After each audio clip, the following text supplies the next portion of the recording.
Hello, my name's Mark. Welcome back for another video. This week's video is a little bit of a follow-on from last week's, really, where I made the parallel guides for the Tracksaw. This week I'm just going to make a Tracksaw square. It's pretty much using the same method, but obviously you cut the other way. It's the same method as the last week, but basically you've got to file down the head of these M8 nuts to fit in that track. Depending, some nuts you can find almost go in there, depending on the thickness of the head. But if you just take a file on each side, it doesn't take that. It's only a tiny amount you have to file off to get to get them in there.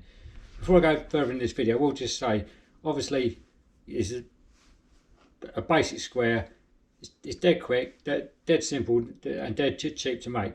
If you're using it all day every day, I'd buy a Bench Dogs one. They're expensive.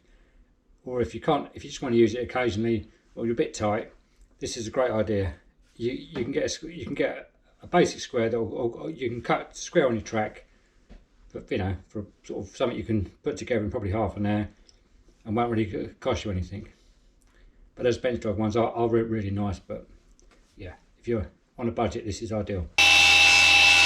So I'll just buzz the side of that, so you can see it, and then nut with grind. So I just flattened off the two sort of opposing faces. You don't need to take much off. You can do it with the file, but just a bit lazy and it's quicker with a grinder. So I filed down these two nuts. You just want them to sort of slide.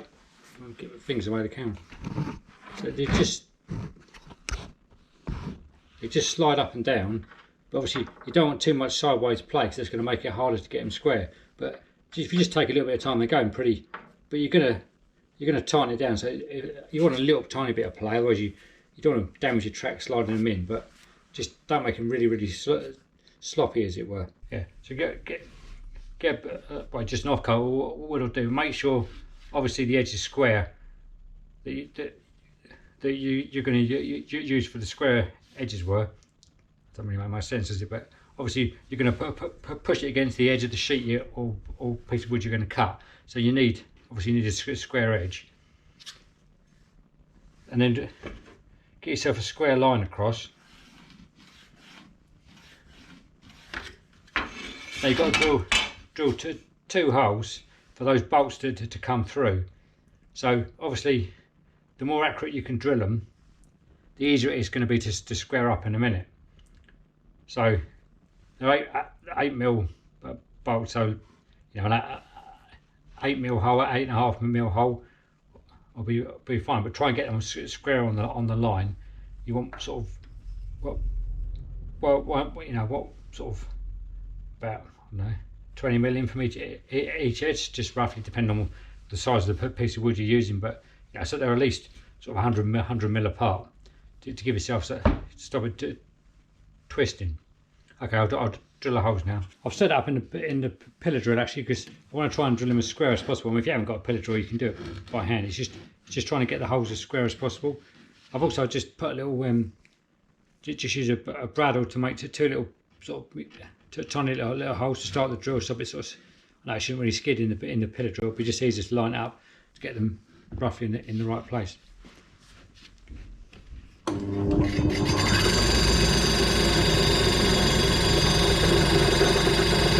Okay, I've got the two holes drilled out now. Now just feed them onto those your two nuts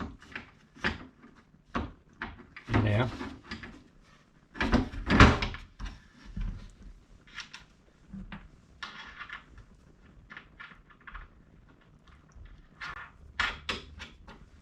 Just tighten the wing nuts up. I'll just use wing nuts here. I mean, you can use normal nuts, but just easy to undo if you've got wing nuts. Obviously, never tighten this up really tight, because you don't want to damage your track. Just because you've got the rubber thing on the bottom of the track, the anti-slip thing, you don't acts as like a cushion. You don't actually got to do it that tight to stop it sort of skidding around. So it'll then slide down your track to make whatever length you want. So obviously now you bolt it on there. You got to check it square, otherwise it's fairly useless, obviously. So I just use the dog's holes in my MFT bench. But obviously, and then you can get yourself a framing screw or something, double check it. But I mean, obviously, if you haven't got an MFT bench or you're out on site or whatever, I mean, even like the corner of an 8x4 sheet, if you've got something or something you know square, you've got a tiny amount. If you drill those holes square on there, you just get like ever such a tiny amount of movement, just enough to square it up. And then once you tighten those nuts up a little bit, it just grips on that rubber lovely, and it does stay, you know, square all day. So it's quite nice and solid. So yeah, you can just check it.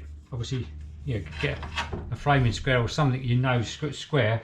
I mean, obviously you've got to square it off the back of this back edge. Don't do it off the front, because obviously if you've nicked your track, nicked your, like, you know, your chip protector thing on your Tracksaw, it's a bit hard to see what exactly, you know, that's not necessarily square. You need to actually use the aluminium profile. I mean, obviously, if you wanted to, if you had to cut a load of angles all the same, you could make one of these at 45, any angle you wanted to, just drill the holes at an angle. And if you had to repeat an angle cut. So I hope that's been helpful. I mean, as I did say at the start, it's a very cheap, simple way of, you know, if you're making square cuts all day long, you know, it is an ideal way to do it. You know, to save you a bit of time, and it won't really cost you anything. I hope you've enjoyed the video, and if you found it helpful, thumbs up, and please subscribe. That'd be great. Thanks a lot for watching.